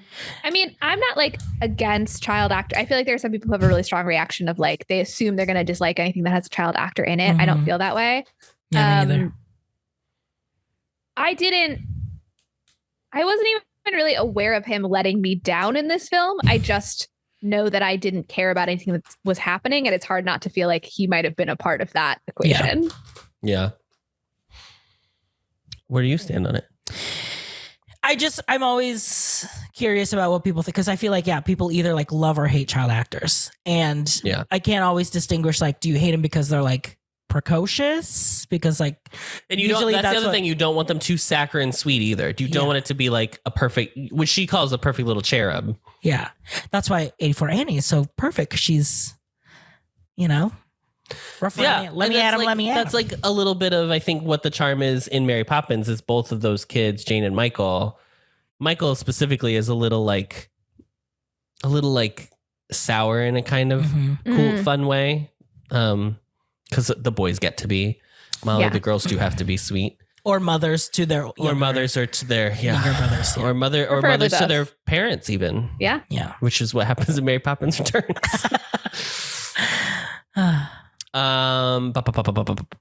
Variety wrote the film was, quote, an enchanting and humane fable which introduces a most lovable animal star, albeit an animated one. They praised the combination of live action and animation as, quote, never before effectively realized, and commented that the film suffered whether Elliott is off screen, or whenever Elliott is off screen. John Scow of Time wrote the film was likable fantasy, but dismissed the musical numbers as a good opportunity to line up for more popcorn. Charles Champlin of the Los Angeles Times wrote, at 2 hours, 7 minutes, it is a trying span for small sitters. The animated excitements keep stopping for songs by Al Kasha and Joel Hirschhorn, but they are not showstoppers in the grand sense. Bland, perfunctory, and too numerous is more like it. Gene Siskel of the Chicago Tribune gave the film 2 stars out of 4 and wrote that, quote, we get the same tired Disney formula, a gooey-faced kid in a phony soundstage world populated by old actors required to perform ancient vaudeville routines. Compared to the great Disney animation classics, Pete's Dragon is just TV fare on the widescreen. Yeah, it feels like a movie that you would watch, a TV movie. Let's watch a Disney Channel movie. Or, I mean, honestly, when the original version would have just been like a 2 special on the Disneyland show, it feels like that. Like, it feels like, look at this feat of animation that we can do with people in a town. And it could be like episodic of like, how does Elliott want to help Pete, but it ends up kind of messing up the town instead. Like, I would much rather that than this. Gary Arnold of the Washington Post wrote that the film was apparently meant to be a big, rousing musical comedy fantasy, but it's staged and photographed without musical comedy energy, flair, or coordination. Perhaps children can be counted on to enjoy Elliott's mugging and the slapstick interludes that occasionally interrupt the tedium, but parents will see this one more as a chore. It's so funny. Apparently, it was supposed to be a musical comedy, but it didn't have musical comedy. And finally, critic Leonard Maltin observed that Disney made several attempts to recreate the appeal and success of Mary Poppins and that Pete's Dragon did not come close on that score.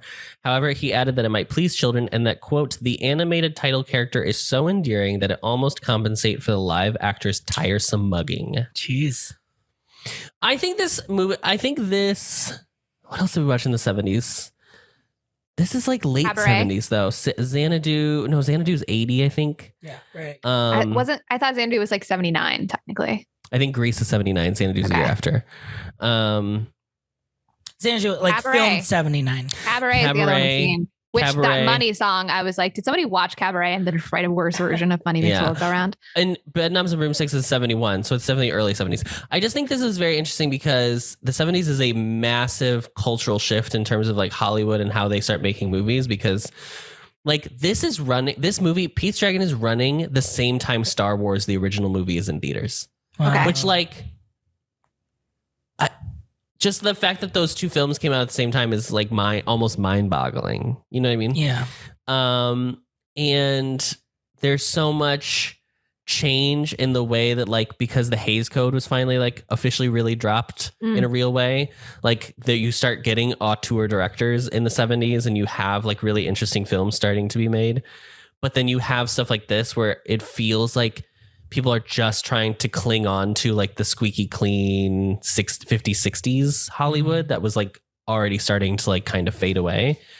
And it just already feels like it must have felt like when it came out that it was already old fashioned. Yeah. Even just besides the fact that it's like a period piece, like it's just, they kind of talk about that. We watched a documentary of, it was like a little YouTube 20-minute documentary of when Katharine Hepburn and Barbara Streisand both won the Best Actress Oscar for Lion in Winter and Funny Girl, respectively.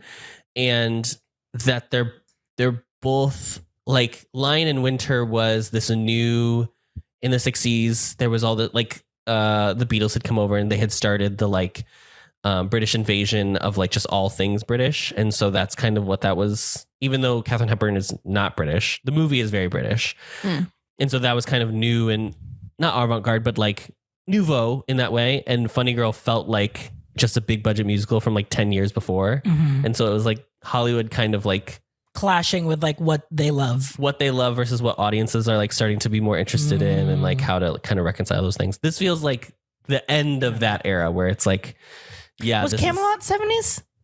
Camelot, I think, is 60. Give me one moment. So I'm getting a 75 from that one. 67. Oh, okay. But that's also that like British invasion energy too. Yeah. Okay. But what do the people think? What do the people think? I kind of already said one of them. On Letterboxd, it says a three stars. Mabel Rose Foam gave it 3 stars and said, dragon cartilage keeps you thin. There were no funny reviews. I want to be very clear up front. Patrick Fizzackerly gave it 3.5 stars and said, was absolutely floored when it was pointed out to me that this movie is a contemporary of Star Wars. I just said that. And Caden Patine gave it 2.5 stars and says, what is wrong with New Englanders? That's pretty good. Good job, Caden. But I had to go to page 7 for that. Woof. The amount of work you do for us. We really take you for granted. Yeah. If you really, I could have read so many long form reviews of just being like, here's what the real issue is. The pros and cons of Pete's Dragon. Yeah. What's that much energy to devote to this film? You know what I mean? Spend 2 hours talking about Pete's Dragon. Well, the time has come for us to decide who our MVPs are. I'm going to go first. I'm going to say Mickey Rooney. I hate to say it, but yeah, we kind of already had this discussion earlier, but so just to reiterate, I'll say in the same vein of Elliott, but specifically the animators under Don Bluth's helm.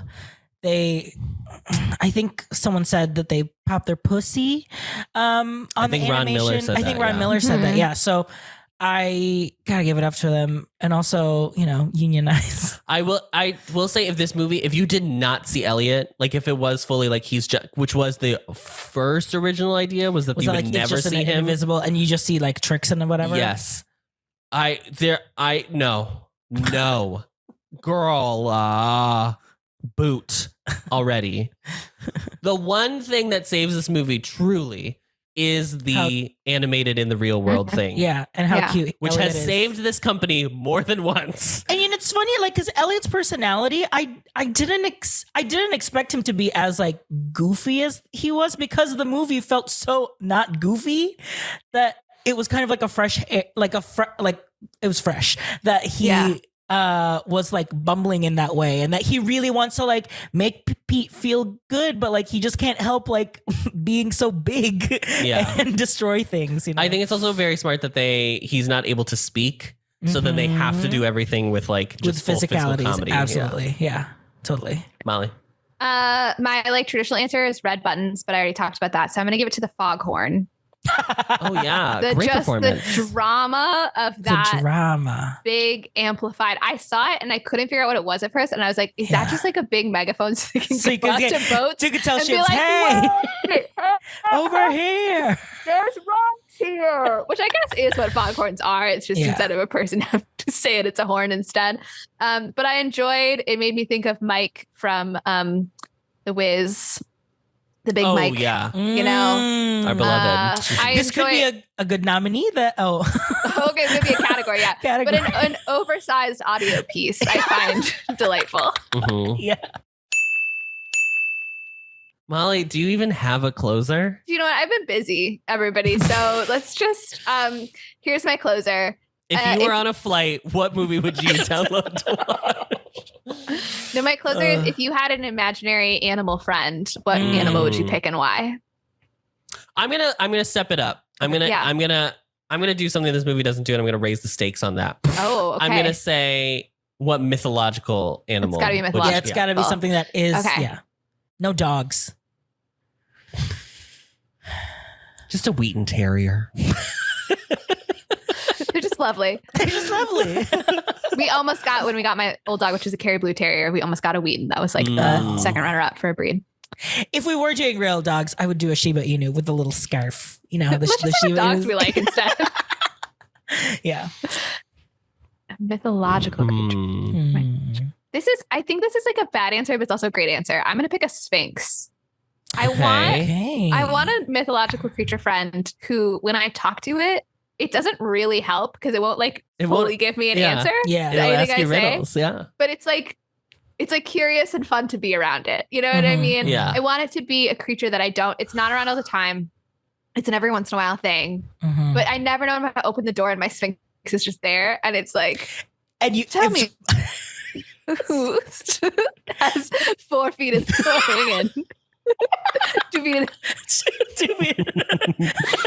I suppose the answer to the riddle. What has 4 legs in the beginning? In the morning. It's 7 in the morning, afternoon. 3 legs in the evening. etc. We did read out a piss. Thank you. I'm picturing like it appears. This would be a really funny sketch, honestly. Yeah. It appears like at the most inconvenient time. So like you're late for work. You open the apartment door, and then your it's Sphinx right is blocking there. your path. It's also the bit has to also be that it's giant, but it keeps appearing in like tiny spaces it couldn't possibly fit in. So you're like trying to use the bathroom in the middle of the night, and you like, can't open the door because the Sphinx is there. And it's like maybe something. Name me something. Someone write into Saturday Night Live with a sketch pitch. And it would be Bowen, obviously. It would be Bowen Yang's voice as the Sphinx. I would die. And you're just Bowen Yang as the cable in that sketch about canceling the cable. Yes. Bowen Yang as like the kid in like the talent show, and he's dressed like as a daddy long legs. Yeah. Oh my God. Maybe it's like name what Bowen Yang character do you want as an imaginary? What Bowen Yang character do you have as an imaginary friend? Obviously, the iceberg. That's the iceberg has to be the iceberg. Absolutely. The only correct answer. Okay, Sphinx. That's good. No skips. Swear to God. Sorry. Bowen Yang characters, no skips. Do you have one? I think I would opt for something like. I would do like something small, so like a pixie or a fairy type situation, like a Tinkerbell type situation. That could be like really sassy to me, and that's coded for gay. But I'm glad you finally just spoke the code out loud. My fairy is a fairy. Okay. I wanted to be very clear, and like could like buzz into like other people's business and then report back to me and be like, okay, this is what they really said. Yeah, because I think that would be fun. Could you handle it though, RJ, if you could hear what people really say about you? I'm not saying it's like we're saying as a warning. I'm just saying like I know you and I know that you like maybe want to know it, but I feel like you'd be immediately destroyed by that information. I would do it for the like getting like gossip and trauma. I wouldn't so like use on other people's behalf. Yes. I would okay. Like if we went out, like if a bunch of friends went out together and there was like a couple, maybe they just started going out and they were like very nice, but I would be like, can you go over it? Because we all like all the friends want to know, like, are they really like, what's going on? Like, does she really like him? You know, that kind of stuff, like to kind of get intel on some juicy stuff. I think this is great as long as your pixie is like a wise enough figure that it will protect you from yourself as well. It will be able to say like, not this one, RJ. Yes, you will be like, girl, stay out of this. That's boundaries. Drama. Yeah. Do not be involved in this one. Yeah. It's a mess. Yeah. I'd pick a Pegasus. Oh, a mighty Pegasus. Yeah. It was either that or a griffin, which is the head of an eagle, body of a lion. Yeah. I would pick a Medusa. Why'd you go with Pegasus, Adam? I don't want to hang out with Molly all day, so I don't need to pick a Medusa. I'm leaving. What is it a satyr? Is that the one that's like the legs of a goat? Like the cutie ones. Yeah. Like the ones Satyrs in like are the legs of a goat and a torso of a man, and they type Mr. Tumnus. It's they're very horny. That's the thing about satyrs. Maybe it's a satyr then. You know what? I'm going to change my mind. I'm going to say it's a satyr. Okay. I'd let a satyr fuck me for sure. Oh my God. Okay, well, that's not the direction I was trying to go with the question, but that's where we're at in life. You know what I mean? Okay. At this point, why not? Also, I'm looking at some of this deviant art of satyrs right now, and it's it's deviant. It is deviant. Well, that's enough of that.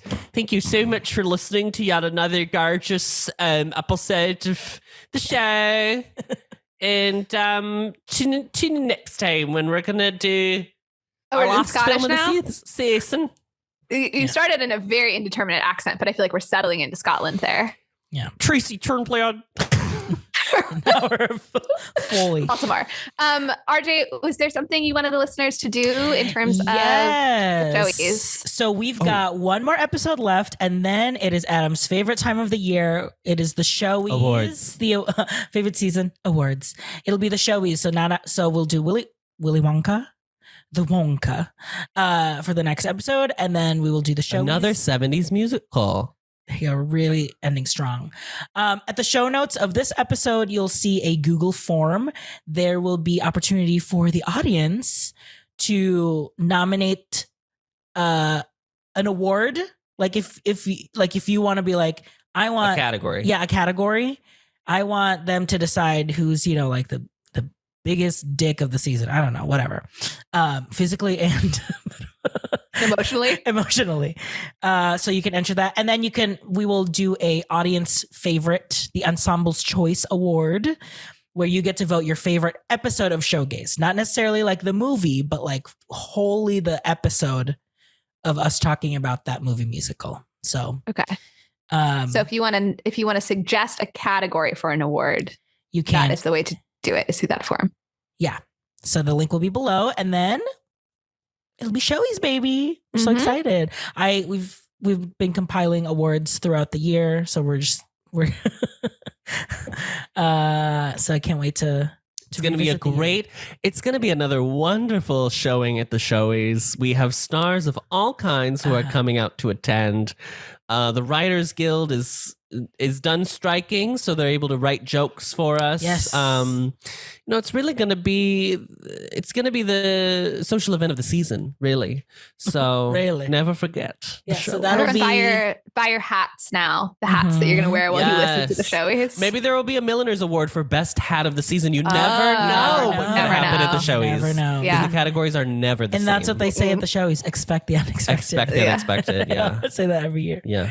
So yeah, stay tuned for that. Great. And with that, have a brazzle dazzle day, everybody. Give them the old brazzle dazzle, brazzle dazzle them. That's another dazzle them. They did Cabaret and Chicago, and they took songs from both Cabaret and Chicago and then made this movie. Money, money, money by the pound. Thank you for listening to the best revival of a podcast, Showgays. You can find us on social media. Adam is at Adam Noecker on Twitter. RJ is at RJ Food Rocks on Instagram. And Molly is at Molly Matiny on Instagram. This episode was edited and mixed by Adam Noecker. This has been an Ampliverse production. You can find our show page and more information at theampliverse.com. If you'd like to send us your own takes on the movie we just watched, reach out to us via email and we might read it aloud on the show. Our email is showgaysmoviemusical@gmail.com. Don't forget to follow us on Apple Podcasts or wherever you find your podcasts. And as always, rate, review, and subscribe to help others find the show. And now, as always, the show must go on, so stick around to hear what we're going to be watching next episode.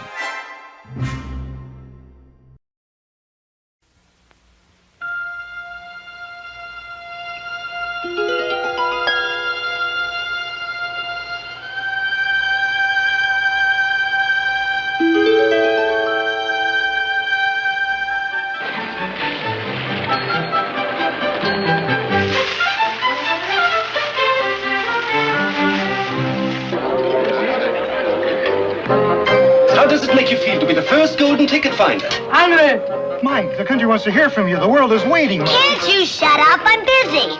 You're a rotten, mean father. You never give me anything I want.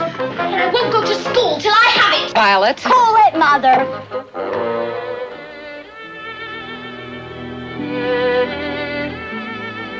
Open it, Charlie. Let's see that golden ticket. Wouldn't that be fantastic? It's not fair to raise his hope. Never mind. Go on, open it, Charlie. I want to see that gold. Stop it, Dad. I've got the same chance as anybody else, haven't I? I never dreamed that I would climb over the moon in ecstasy, but nevertheless it's there that I'm shortly about to be. 'Cause I've got a golden ticket. I've got a golden chance to make my way.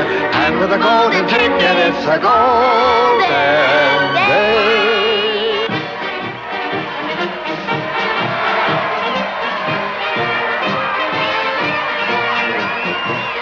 I'm so glad you could come.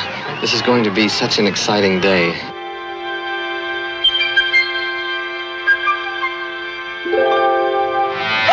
Little surprises around every corner, but nothing dangerous. Don't be alarmed. There's no earthly way of knowing He's singing. which direction we are going.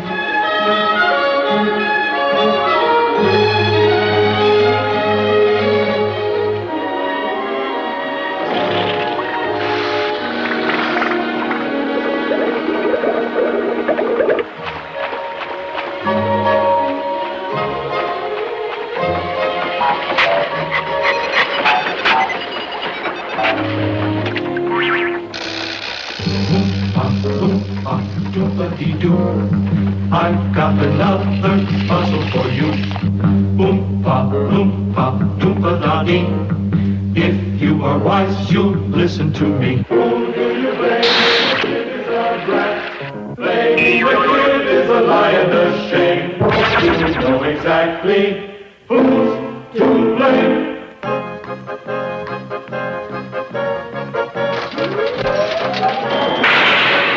There is no life I know to compare with your imagination. Living there, you'll be free if you truly wish to be. Discovering voices, building worlds. The Ampliverse.